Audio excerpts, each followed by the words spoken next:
Buenos días. El tema que vamos a abordar es la escolástica en la Edad Media. Este es un tema que corresponde al grado décimo. Bien, la palabra escolástica designa la filosofía cristiana de la Edad Media. Es un tiempo que va desde el siglo IX hasta el siglo XIV aproximadamente. La escolástica es un movimiento teológico y filosófico. Este pensamiento teológico y filosófico utiliza la filosofía greco-romana.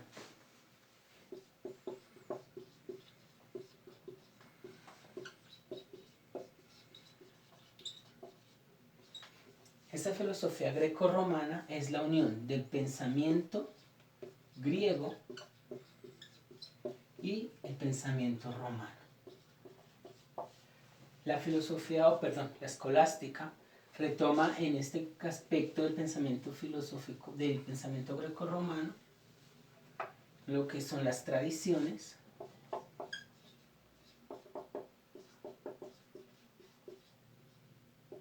y las costumbres.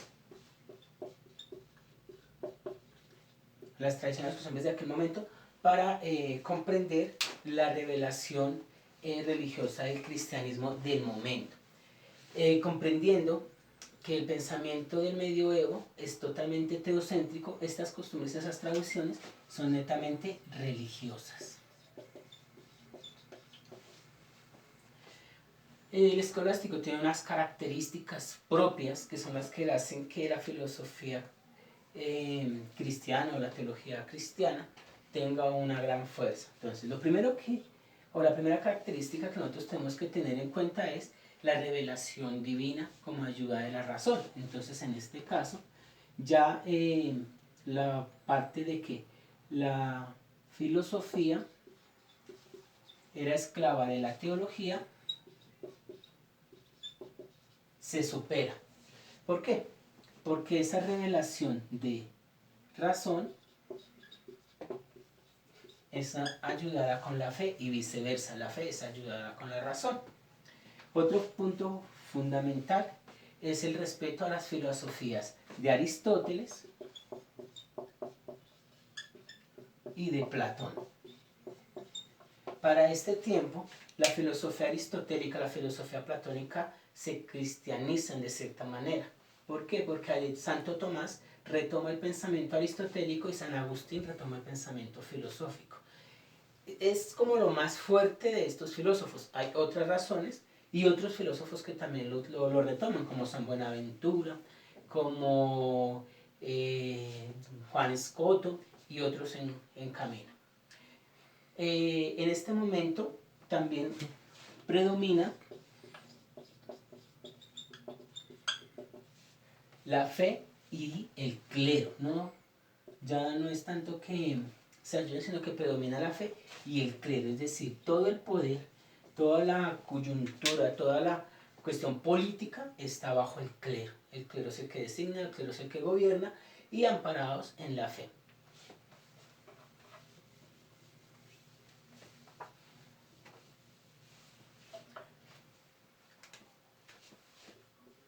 Otra característica fuerte fue la enseñanza de la doctrina cristiana.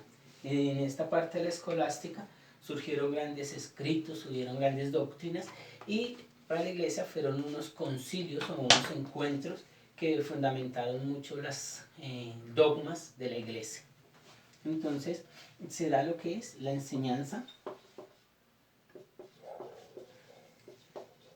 de la doctrina, pero una doctrina cristiana. También en esto se dieron los primeros pasos o se dieron los orígenes a las primeras universidades. Teniendo en cuenta que también la palabra escolástica, ¿sí?, viene de escola, que es escuela, lugar de enseñanza, lugar de aprendizaje, lugar de conocimiento y sabiduría. Con estas pues resaltamos una de las características principales o fundamentales de la escolástica. Ahora vamos nosotros a ver un poco sobre las etapas.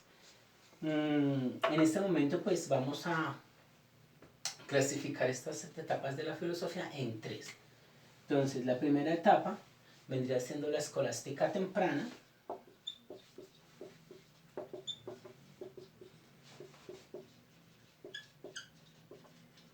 Esta escolástica temprana va desde el siglo IX, más o menos hasta mediados o finales del siglo XII. La segunda es la alta escolástica.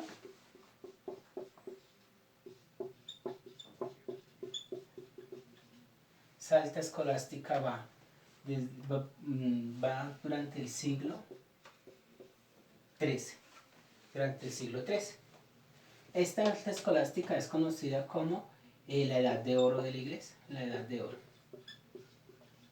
de la escolástica. Y la tercera etapa es la baja escolástica.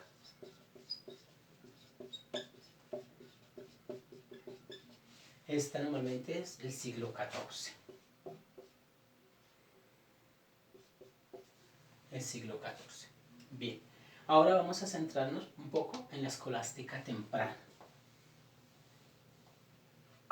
Unas características fundamentales de la escolástica temprana es la reforma monástica.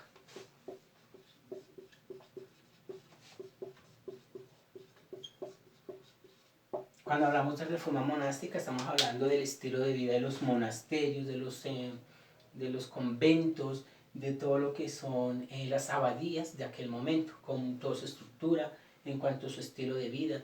Algunas comunidades religiosas salen de los monasterios a generar otros estilos de vida, otras prefieren estar dentro del monasterio, pero cambian su regla o cambian sus constituciones. Entonces, esa es una reforma monástica. La otra son la renovación política de la iglesia. Entonces, en esa renovación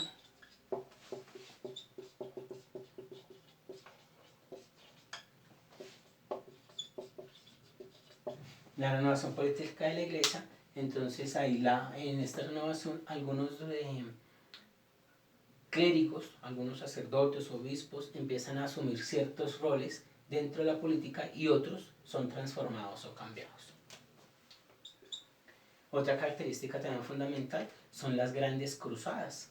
Entonces, estas cruzadas se dan por dirección de la iglesia para poseer o acaparar tierras en nombre de Dios para poder expandir el reinado o pues como el territorio del papado de aquel momento. También dentro de la escolástica temprana se fundaron las primeras universidades, como hemos dicho, las primeras universidades.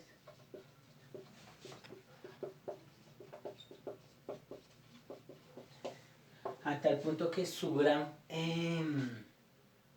exponente o aquel que en ese momento fue San Anselmo de Canterbury y Pedro Abelardo, con su método escolástico. En ese momento la dialéctica y los procesos platónicos y los procesos aristotélicos o métodos platónicos aristotélicos se hacen a un lado y surge lo que nosotros denominamos ahora el método escolástico. Pasamos ahora a lo que nosotros denominamos la segunda etapa de la escolástica, que vendría siendo la alta escolástica.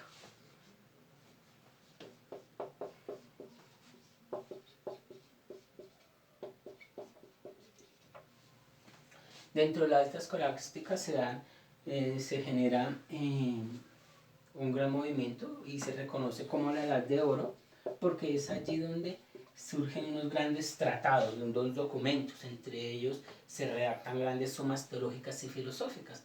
Una de las grandes sumas que se conoce es la Suma Teológica de Santo Tomás de Aquino, donde pues va a expresar o va a dar a conocer las vías para explicar la existencia de Dios, que son en total 5 vías.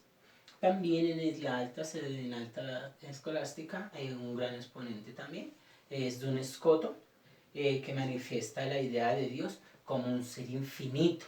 Y conseguimos con San Buenaventura que nos habla un poco sobre lo que es el itinerario de la mente hacia Dios. Todo en este momento, todo va en torno a Dios, el acercamiento a Dios, el conocimiento de Dios y nuestra aproximación a Dios. Es lo que nosotros podemos tomar de la alta escolástica. Y ya por la tercera etapa, podríamos nosotros hablar que es más o menos la baja escolástica.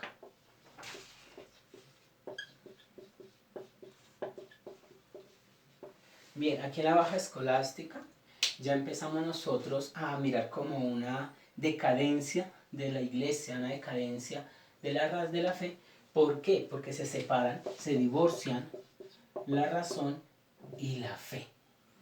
En ese momento que se divorcian, recordemos que cuando se inicia la filosofía o la escolástica en la filosofía medieval, se unen, se apoyan. Aquí ya en terminada baja, la razón quiere superar la fe. La razón quiere estar por encima de la fe. Y entonces surge un gran exponente que es Guillermo de Oca.